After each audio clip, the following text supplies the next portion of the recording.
Welcome back to part 2 of building a cloud gaming computer setup, and I'll explain why I'm sitting on the floor in just a minute. So if you missed part 1, I'll leave a link up here to where we unbox all of the peripherals and everything we bought to be able to build this gaming setup. Now this is something that I've wanted to do for about 3 years now, pretty much since we've lived in this flat. When we moved in, I kind of had to accept that it was a small flat and there was no room for me to have a desk and a computer and something to sit at, which gradually, as the YouTube stuff has picked up more and more, has become more of a constraint because, well, I do a lot of editing and I do it from the sofa on a laptop. It's just not the best setup. So finally what we were able to do is the sofa, which is where I am now.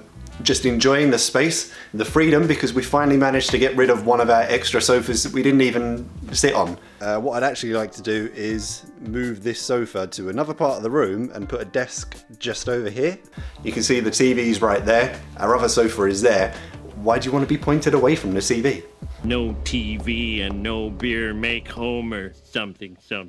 So today we're making my dreams come true. We've got everything we need. We've got the desk, we've got the peripherals, and we have the cloud gaming computer. As I did with the unboxing video, links to all of the items will be in the description down below. And if you're interested in the Cloud Shadow gaming computer, link to their website will be in the description down below, along with a code to get £10 off your first month subscription. So that's enough talking.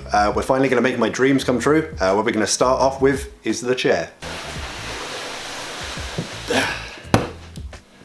So this is the Versagear SL2000 gaming chair and should make a glorious improvement from where I sit on the sofa at the moment doing my editing. I've watched a couple of videos, a couple of reviews on this, people putting it together, said it was pretty easy. Let's find out.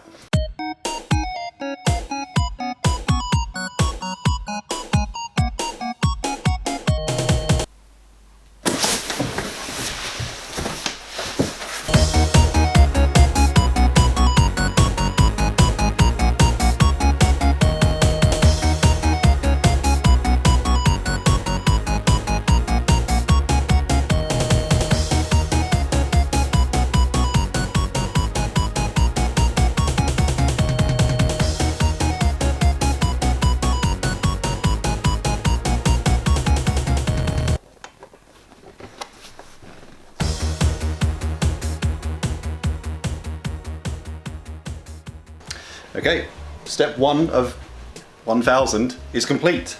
In hindsight, probably shouldn't have started here because now I just don't want to get up. It is so comfortable. Much like the reviews I saw, pretty simple to get together. Struggled with like one bolt in the end there, but nice and quick, nice and comfortable, good, sturdy, like it. Next step is to set up the desk.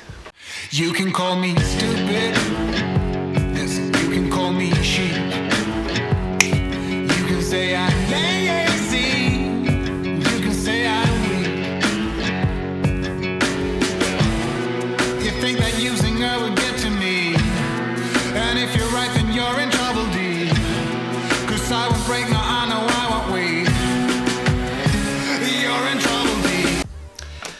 Okay, so before I go to try and make it all pretty and cable managed and get the succulent and lamp and everything set up on the desk, the first thing I wanted to do is just plug it all in and make sure it all works. So far so good. Really happy that all of the peripherals are plugged into the USB hub that we bought, instead of all coming out of everywhere in the Shadow box. And all of them are working fine through the USB hub. The monitor is absolutely beautiful compared to the 720p one I was using before.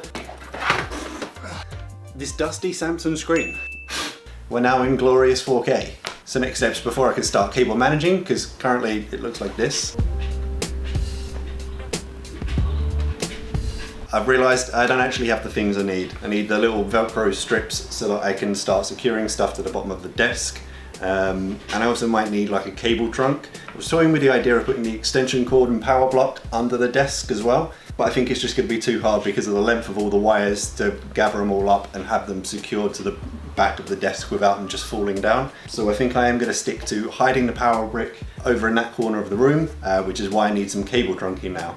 So we're going to town. You can always go, ach, toon.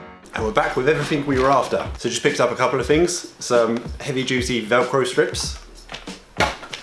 Some super glue, because one way or another those things are sticking under the desk. And some cable trunking, which I hope will be long enough. This is the only one they had. It's also kind of ugly, but pretty sure we can hide it behind the legs. So now we're comfortable that everything works while it's plugged in. It's time to unplug it all and make it real pretty.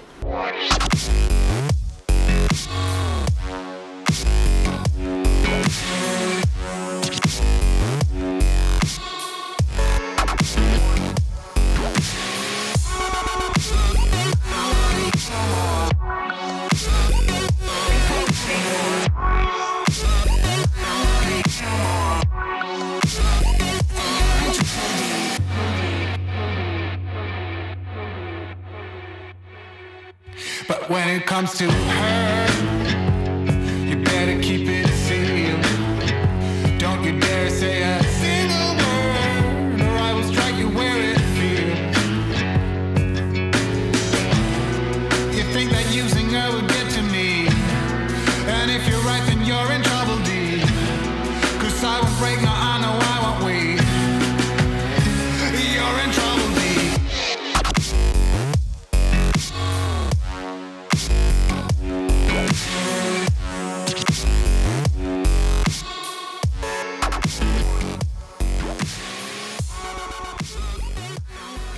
Okay, in terms of cable management, I think we're done. My OCD hurts just a little bit because it's not perfect. There's a couple of bits that I would like to replace, but here's what we've got. So the only two cables you should be able to see from the desk are keyboard and mouse. Everything else, as I said, goes into the back of the shadow box. You do have these peripheral slots at the front, but I just wanted this more of like a display piece than actually to have stuff sticking out of it all over the place. This is one cable I'm unhappy about.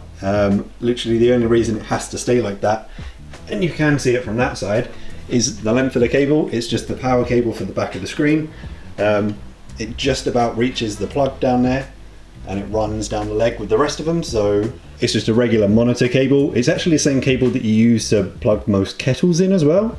Strange fact, you're welcome. So I might just get a longer one of those so that we can actually tuck it round the back here. And then down here, mainly again because of that screen cable, wasn't long enough to poke everything under the TV stand there. So again, once we replace that, hopefully everything should just slide back there. The only thing we'll have is this one tube running down the back. Now in terms of what I did underneath, it ain't pretty, but from eye level, standing up and even sitting on the sofa back there, you can't actually see it. You'd have to be underneath the desk to notice these things. As you can see, we mounted the USB hub under there, and all of the cables which go into it, if they were a little bit long, which managed to cable tie them and just velcro them to the top of the desk so that they don't hang down anywhere. So now that that part is over, there's a few small finishing touches and then we're done.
So it may be about 4 hours later now, but come on, look at it.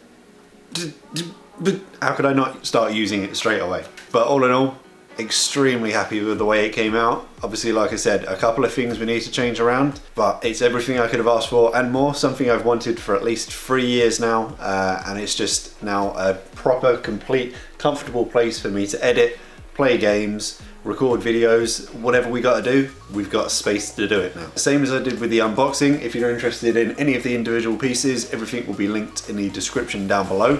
For more information on the Shadow Box, again, remember to check out their website, and if you're interested in signing up, there'll be a code in the description for £10 off your first month subscription. As late as it is, I've got to go back to this now. So thanks for watching. If you enjoyed the video, remember to give it a thumbs up. If you haven't already, remember to subscribe and make this thing up here go ding. That's always nice. I like that. But thanks for watching, and as always, I shall see you in the next one.